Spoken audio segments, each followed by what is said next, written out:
Allí están viendo la presentación. Listo, sí, ya estamos viendo. Ya puedes empezar. Ok, profesor. Buenos días, compañeros. ¿Me escuchan bien? Muy bien, Laura.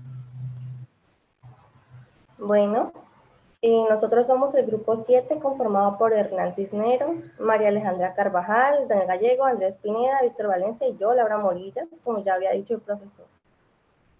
El día de hoy les hablaremos sobre la verificación de programas recursivos e inducción. Y para comenzar,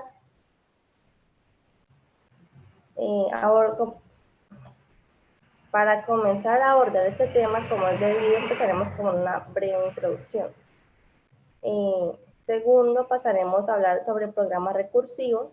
Tercero, de inducción. Cuarto, de otro tipo de inducción. Quinto, de verificación de programas recursivos. 6, de técnicas de plegado y desplegado. Y por último, unas conclusiones. Bueno, como programadores es de vital importancia conocer y utilizar la verificación de programas para que, como su nombre lo dice, podamos verificar la eficiencia de nuestros programas y asimismo corregirlos.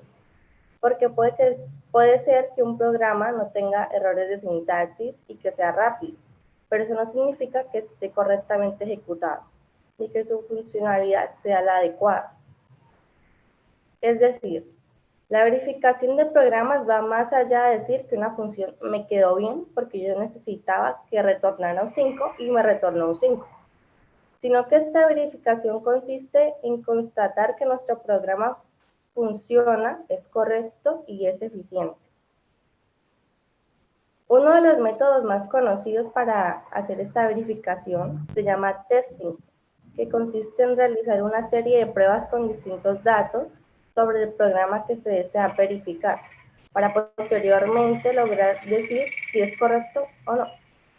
Pero como ya sabemos, este método no es eficiente, porque se deben usar grandes cantidades de pruebas y de datos para confirmar que el programa funciona efectivamente. Existen otros métodos más eficientes basados en el cálculo y comprobación de predicados, el cual busca formalizar la semántica del lenguaje de programación en el que se encuentra escrito el código del programa, usando un conjunto de fórmulas lógicas que ayudarán a entender el comportamiento interno y ejecución de un código, y por ende, verificar su funcionalidad para todas sus entradas posibles según la especificación en cuestión.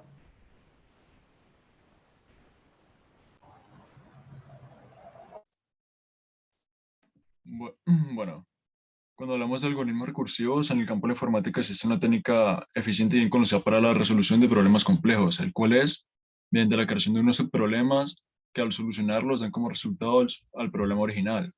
Para que un algoritmo recursivo funcione, los subproblemas más pequeños eventualmente deben llegar al caso base. Cuando calculamos n, los problemas más pequeños eventualmente tienen que llegar al caso base o simplemente hasta que calculemos cero. Para esto podemos extraer la idea de la recursión en dos reglas sencillas. La primera, cada llamada recursiva debe ser sobre una instancia más pequeña del mismo problema, es decir, un subproblema más pequeño. La segunda, las llamadas recursivas eventualmente deben alcanzar un caso base al cual se resuelve sin más recursividad. Y ya pasando al ejemplo que tenemos, el calcular el factorial de un número n que se puede representar con el producto de un número por el factorial del número procedente hasta conseguir el caso base 1. Aquí tenemos que n por n-1 por n-2 tiene que llegar hasta el caso base de dar 1. En ese caso, los sentencias de la salida, pues debería ser exactamente este resultado.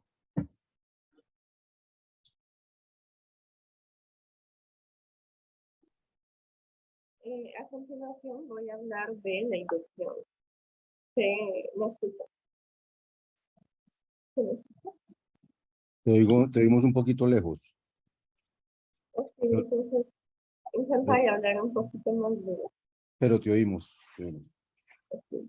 El principio de inducción matemática es el proceso lógico de demostración de proposiciones que dependen de una variable n. Esta se encuentra en el conjunto de los números naturales y por lo tanto puede tomar una infinidad de valores enteros. Con el principio de inducción sería posible comprobar que una proposición sobre una variable n es válida para todo número natural o para todos los naturales partiendo de uno de ellos. Para ello se deben cumplir los siguientes 3 axiomas. Primero, debe cumplirse que sea válida para un caso base, al cual llamaremos P de n sub 0. Segundo, debe ser válida para cualquier K de los naturales, siendo K mayor que el caso base. Esta sería la hipótesis. Y tercero, P de K implica el sucesor, es decir, P de K más 1. Y por lo tanto, si se cumple para el sucesor, entonces se cumple para todos los casos a partir de ahí.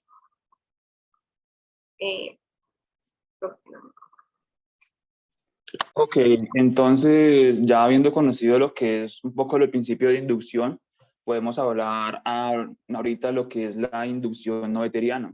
También se le conoce como la relación noetheriana o relación bien fundada y consiste en un mecanismo de inducción particular propuesto ya hace mucho tiempo por la matemática alemana Emil Noether, el cual haciendo uso de la inducción noetheriana, podemos demostrar proposiciones o propiedades para estructuras numéricas fuera de los números enteros de manera recursiva.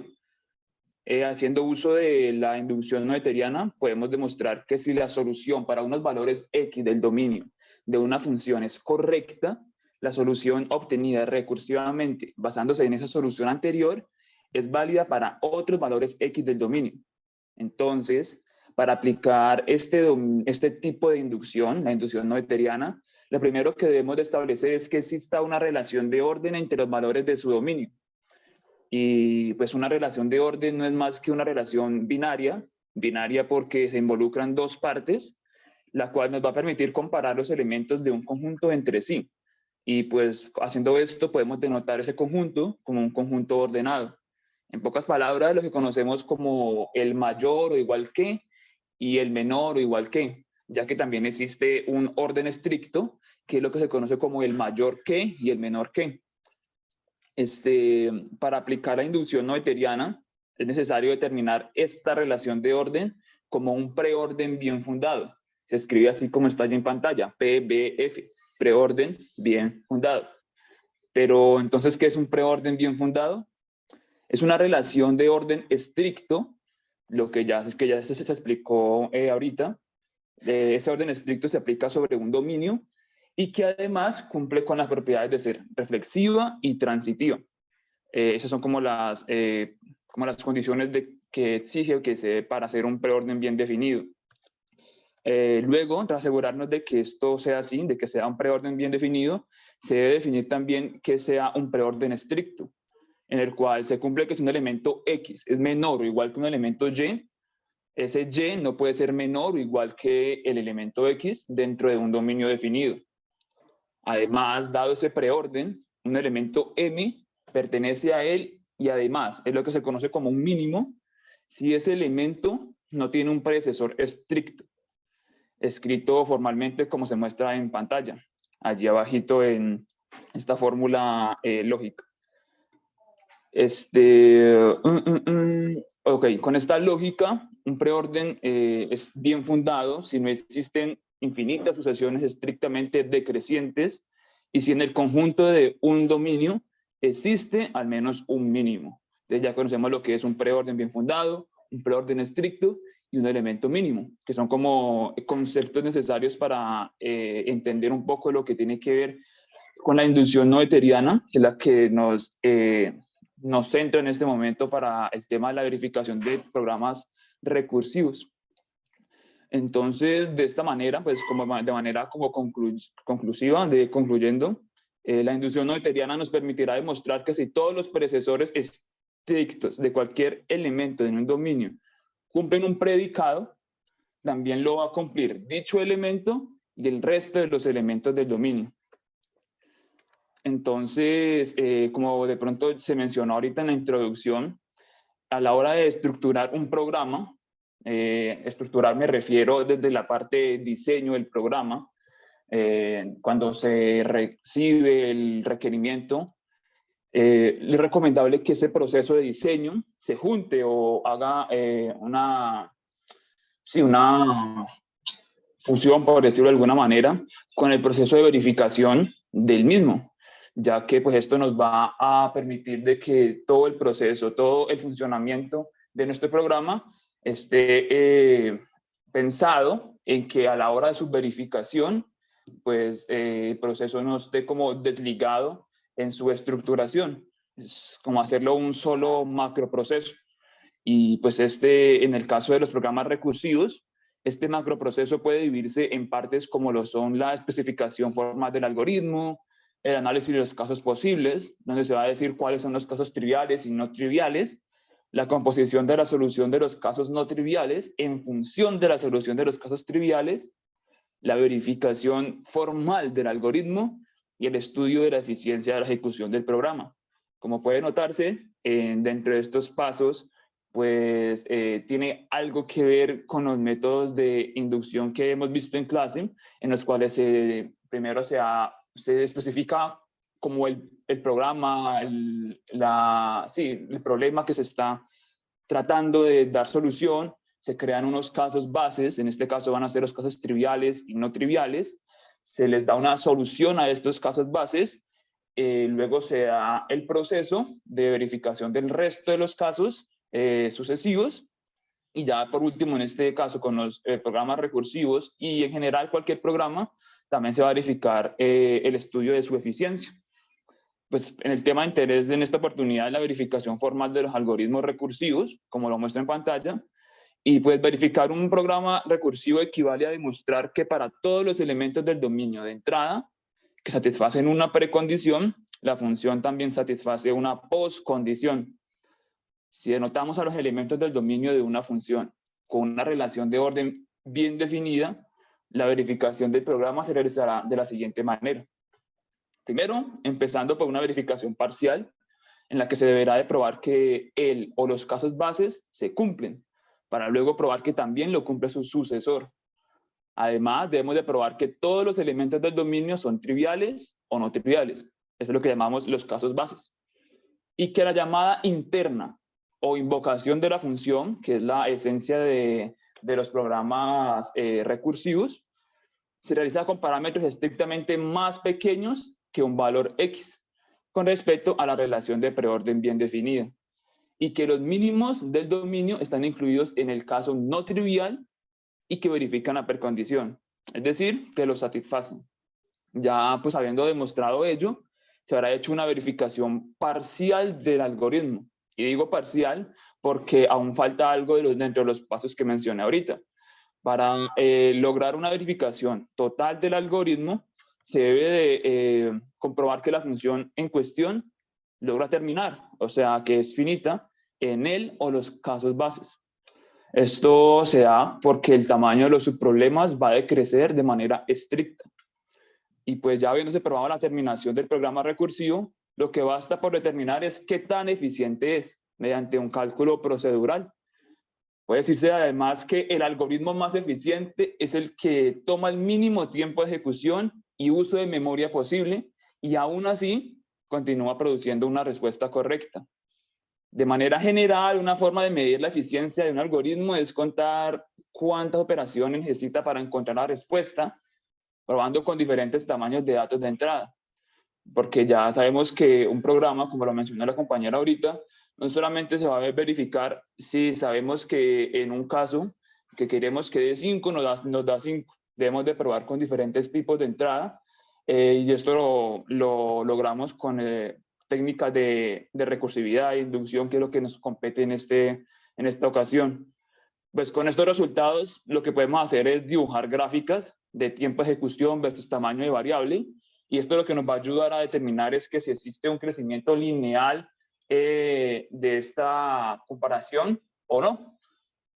Y pues el número de operaciones en sí no nos va a decir el tiempo que le tomará a una computadora ejecutar el algoritmo, ya que pues esto también va a depender de la velocidad del procesamiento de la computadora, el sistema operativo, el lenguaje de programación, lo que hablaba el profesor con anteriores compañeros, el hardware influye mucho en esta parte, y pues otros componentes.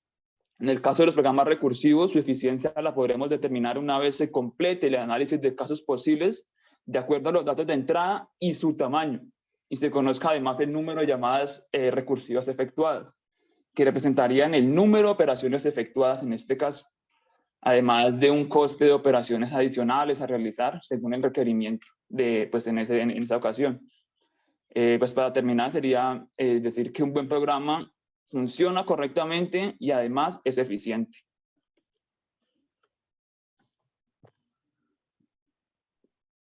A continuación hablaré de la técnica de flegado y desplegado.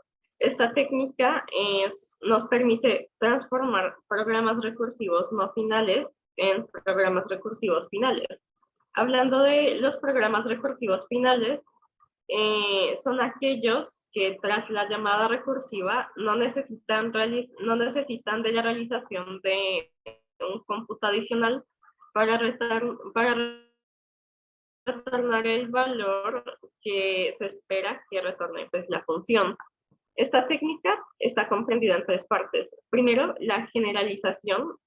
Para ello se define una nueva función basándose en el caso no trivial de la función recursiva original, como una generalización de esta, y se establece un parámetro X para el cual la nueva función se debe comportar como la original. Después está el desplegado, que consiste en sustituir la función original no final por su definición en términos de la nueva función, realizando manipulaciones algebraicas y obteniendo así una definición de la nueva función en base a casos triviales y casos no triviales. Y por último está el desplegado, que consiste en sustituir la expresión del caso no trivial de la nueva función, en la que también aparece la función original, por una expresión equivalente en la que solamente aparece la nueva función, obteniendo así la función recursiva final. A continuación, voy a hacer una comparación entre las funciones recursivas y las funciones iterativas. La mayoría de programas pueden expresarse de ambas formas, sin embargo, pues dependiendo de ciertos aspectos como el lenguaje de programación utilizado o la definición del problema, es conveniente utilizar uno u otro. Como se habló anteriormente, las funciones recursivas son aquellas que se referencian a sí mismas, mientras que las funciones iterativas son aquellas que su estructura permite ejecutar instrucciones de forma repetida, pero sin referenciarse a sí misma. Comparando ambas, las funciones iterativas son más eficientes en términos de velocidad y de velocidad de ejecución y de espacios de memoria utilizada. Si la eficiencia es importante, el programa se va a ejecutar de forma frecuente, entonces conviene el uso de estas estructuras iterativas. Sin embargo, si se desea una función más elegante y sencilla, se debe proceder con las funciones recursivas. Finalmente, en ocasiones es conveniente pasar de una estructura a otra. Para ello se verifica el concepto de invariante. Este concepto es un predicado que debe satisfacerse antes y después de cada iteración.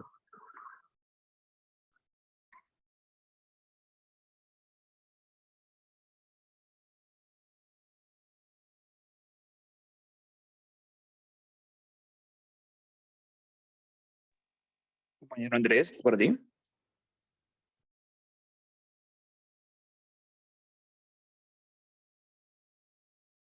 Compañero Andrés, ¿estás por allí? Ok, en este caso, ¿me escucha, profesor? Sí, señor, lo estoy escuchando. Ok, Porque entonces, cuando pues voy a Andrés, tomar estamos allí. esperando. Ok, no, entonces voy a tomar allí la palabra del compañero Andrés. Vamos a concluir entonces la exposición diciendo que en computación pues la recursividad permite la optimización de procesos repetitivos y de instrucciones que requieren hacer uso de resultados previos y terminar en algún punto. De cierta manera, con los programas recursivos lo que buscamos es de pronto basarnos en un resultado de un caso trivial para dar solución a casos de sucesores, en este caso, no, casos no triviales. Y pues, como ya se mencionó en toda la exposición, la verificación la logramos, en este caso, lo que pretendemos lograr es que nuestro programa, de cierta manera, termine y termine de la manera correcta, sin importar el caso de entrada que le demos. Como lo hemos mencionado a lo largo de todo el curso, no es solamente o no solamente basta comprobar que un programa se cumple en 5 casos, como lo hacíamos, por decirlo así, en los primeros ejercicios, sino que además debemos de probar de que siempre se va a cumplir. En este caso, en relación con el resto de temas del curso, para probar esta recursividad, haciendo uso de técnicas como son la inducción, en este caso la inducción noetheriana específica, tenemos que usar lógica, los diferentes tipos de lógica que nosotros tratamos a lo largo del curso, lógica proposicional, de predicados. Obviamente tenemos que incluir los temas de conjuntos numéricos, enteros y todas sus propiedades, operaciones, axiomas que probamos y demostramos a lo largo del curso, ya que pues estos van a ser nuestros elementos de entrada y de salida. Tenemos que conocer cómo se comportan esto a lo largo de nuestro programa y pues también saber qué es lo que vamos a obtener con nuestro programa. Entonces, un programa recursivo se va a verificar haciendo uso de estructuras inductivas y a su vez las estructuras inductivas, desde su definición, harán uso de una demostración lógica en base a unas precondiciones para concluir unos resultados que satisfagan unas postcondiciones. De esta manera, se relacionan con todo lo que tiene que ver con el tema de la lógica matemáticas que tratamos en el curso. Y pues en concordancia con el resto de temas, por ejemplo, en la matemática estructural, las estructuras recursivas pueden ser aplicadas a resolver situaciones con estructuras de datos numéricos, tanto naturales como enteros, permitiendo de esta manera pues aplicar sus propiedades, axiomas de su ejecución y en su ejecución y su verificación. Esa sería como una de las conclusiones, profesor. Ya entraríamos entonces a hacer el examen. Muchas gracias, Hernán. Mientras vas cargando, mientras nos cuentas cuál es la sala en la que hay que entrar, digamos, unas aclaraciones que quisiera hacer. La inducción neteriana o noetheriana de la que habló el grupo, digamos, es como una generalización aún más formal o más abstracta de lo que nosotros llamamos inducción estructural, que a su vez era una generalización de la inducción sobre los naturales. Entonces, igual toda la inducción que hicimos nosotros estructural es neteriana.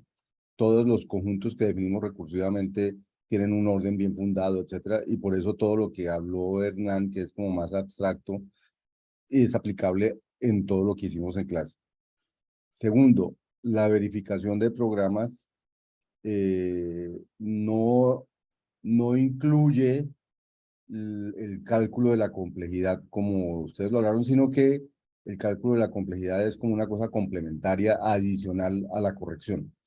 Es decir, el objetivo de verificar programas es verificar su corrección, el objetivo digamos, de la complejidad es mirar su eficiencia. En esta exposición, digamos, el centro era la verificación y por eso está relacionado tan fuerte con el tema de inducción.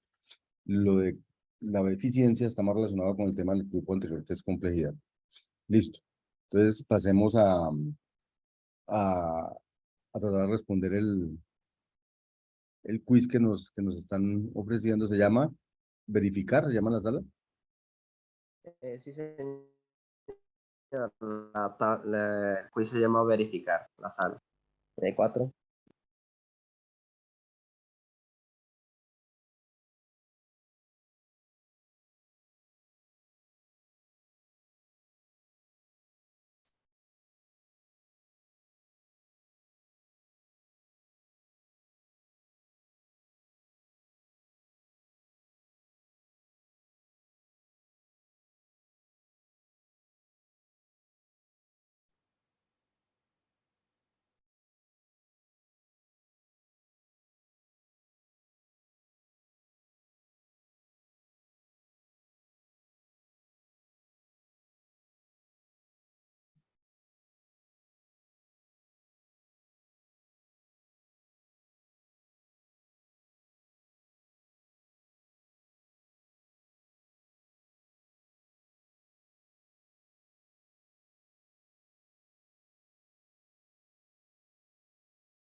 Bueno, yo creo que nos quedan 2 minuticos, Hernán.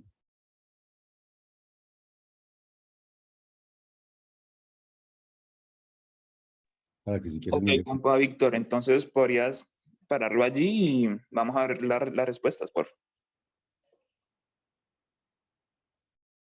Sí, ya se están visualizando las respuestas ahorita mismo, porque se está de finalizar. Sí, Pues sí, estas son las respuestas. ahí, si te paras en el 1, en el 2, vas por viendo lo que la gente dijo. Sobre el 1, sobre el 1.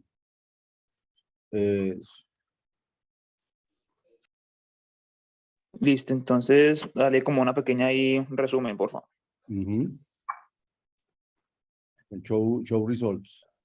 A ver, ¿por qué es necesario que las funciones tengan un caso base o trivial? Bueno, esto, realmente la respuesta correcta acá sería para que la función tenga un fin, porque la función recursiva lo que hace es llamarse a un caso base más pequeño, y así sucesivamente. Entonces, para que la función llegue a tener un fin, tiene que tener un caso en el que directamente